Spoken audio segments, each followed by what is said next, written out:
Hello दोस्तों, welcome to my YouTube channel GS with Amit. दोस्तों, आज मैं आपके सामने 66वीं बीपीएससी में political science and international relation जो कि ऑप्शनल पेपर है का पेपर लेकर आया हूँ। इस पेपर की परीक्षा 31 जुलाई 2021 को हुई थी। दोस्तों, यह परीक्षा 300 अंकों की होती है, जिसके लिए विद्यार्थियों को 3 घंटे का समय दिया जाता है। तो चलिए दोस्तों, शुरू करते हैं। दोस्तों, इस परीक्षा में 2 सेक्शन में प्रश्न पूछे जाते हैं, सेक्शन 1 और सेक्शन 2। सेक्शन 1 से 3 प्रश्नों के जवाब देने होते हैं, साथ ही सेक्शन 2 से भी 3 प्रश्नों के जवाब देने होते हैं, अर्थात कुल 6 प्रश्नों के जवाब देने होते हैं। तो चलिए दोस्तों, देखते हैं सेक्शन 1 में कौन कौन से प्रश्न पूछे गए थे। पहला प्रश्न है, लोकतंत्र के सुरक्षात्मक और सहभागी सिद्धांतों पर विशेष ध्यान देने के साथ ही लोकतंत्र के कई प्रतिस्पर्धी उदारवाद सिद्धांतों के बीच में अंतर की व्याख्या करें। अगला प्रश्न है दोस्तों, 2 नंबर प्रश्न, पूंजीवादी समाज में राज्य के मार्क्सवादी सिद्धांत पर चर्चा करें। अगला प्रश्न देखते हैं, स्टेट क्राफ्ट की धारणा स्पष्ट करें। कौटिल्य और मैकियावेली द्वारा बताए गए राज्यों के सिद्धांत की चर्चा करें। दोस्तों, हर साल किसी न किसी राजनीतिज्ञ के सिद्धांतों की चर्चा करने के लिए या उनसे संबंधित प्रश्न पूछे जाते हैं। किसी साल कौटिल्य, किसी साल मैकियावेली, तो कभी अरस्तु, तो कभी प्लेटो के सिद्धांत पूछे जाते हैं। वैसे ही भारतीय चिंतकों के भी सिद्धांत जो हैं, जैसे कि महात्मा गांधी हुए या फिर राजा राम मोहन राय हुए, उनके भी सिद्धांत पूछे जाते हैं। तो दोस्तों, आगे बढ़ते हैं। अगला प्रश्न है दोस्तों, भारत के संविधान निर्माताओं के लिए लोकतांत्रिक नागरिकता का अर्थ धर्म, जाति, वर्ग या संस्कृति की परवाह किए बिना सभी के लिए स्वतंत्रता थी। भारत के संविधान के प्रासंगिक प्रावधानों का उल्लेख करते हुए स्पष्ट करें। तो दोस्तों, ये पॉलिटी का सवाल था। अगर आपने लक्ष्मीकांत अच्छे से पढ़ा होगा या अगर आप इसकी तैयारी कर रहे हैं तो लक्ष्मीकांत अगर अच्छे से पढ़ रहे हैं तो इस प्रश्न का जवाब आप आसानी से दे सकते हैं।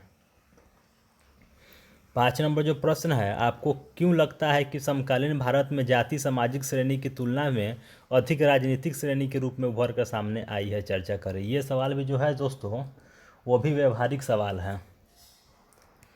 अगला प्रश्न देखते हैं, व्लादिमीर लेनिन, रॉबर्ट मिशेल एवं मॉरिस डुबजर्ड के लेखन के संदर्भ में पार्टी प्रणाली के सिद्धांतों पर चर्चा करें। तो दोस्तों, कुल मिलाकर 6 प्रश्न पूछे गए थे सेक्शन 1 में, जिनमें से किन्हीं 3 प्रश्नों का उत्तर देना था। चलिए दोस्तों, देखते हैं सेक्शन 2। सेक्शन 2 में आईआर से प्रश्न पूछे जाते हैं, इंटरनेशनल रिलेशन से। तो पहला प्रश्न पूछा गया है, दक्षिण एशियाई क्षेत्रीय संगठन अर्थात सार्क अपने वादों को पूरा करने में सफल क्यों नहीं हुआ है, क्या कारण रहे हैं, सार्क को अधिक सक्रिय बनाने के लिए सदस्य देशों के द्वारा किस तरह की पहल की आवश्यकता है, स्पष्ट करें। तो पहला प्रश्न जो है दोस्तों, वो सार्क से संबंधित है। अगला प्रश्न देखते हैं। 8 नंबर जो प्रश्न है वो पूछ रहा है, एक वैश्विक शक्ति के रूप में चीन के उदय के हाल के वर्षों में भारत के प्रति अमेरिका की विदेश नीति को किस प्रकार से प्रभावित किया है। दोस्तों, यह जो प्रश्न है चीन, भारत और अमेरिका से संबंधित हैं। तीनों की विदेश नीतियाँ जो हैं उसकी चर्चा करनी है और किस तरह से चीन के उदय ने भारत के प्रति अमेरिका की विदेश नीति प्रभावित हुई है उसकी चर्चा करनी है। प्रश्न संख्या 9 देखते हैं। विदेश नीति के निर्धारण तत्वों में से 2 तत्व जो 2 प्रमुख तत्वों के रूप में राष्ट्रीय हित एवं विचारधारा पर ध्यान देते हुए सभी तत्वों की विवेचना करें। तो यह विदेश नीति से प्रश्न पूछा गया है दोस्तों। हर वर्ष कम से कम एक प्रश्न जो है वो विदेश नीति से पूछा ही जाता है। अगला प्रश्न देखते हैं, प्रश्न संख्या 10, शीत युद्ध के दिनों में गुटनिरपेक्ष आंदोलन के महत्व पर चर्चा करें। क्या यह अभी भी वर्तमान बहुध्रुवीय दुनिया में प्रासंगिक है, जिसमें कई क्षेत्रीय संगठन उभर कर सामने आए हैं। दोस्तों, यहाँ देख सकते हैं कि गुटनिरपेक्ष आंदोलन से प्रश्न पूछे गए हैं। शीत युद्ध के दौरान गुटनिरपेक्ष आंदोलन के महत्व की चर्चा करनी है। तो दोस्तों, यह हाईलाइटेड क्वेश्चन है। यह प्रश्न लगभग प्रत्येक साल पूछता है पॉलिटिकल साइंस और आईआर के ऑप्शनल पेपर में। तो दोस्तों, अगला प्रश्न देखते हैं।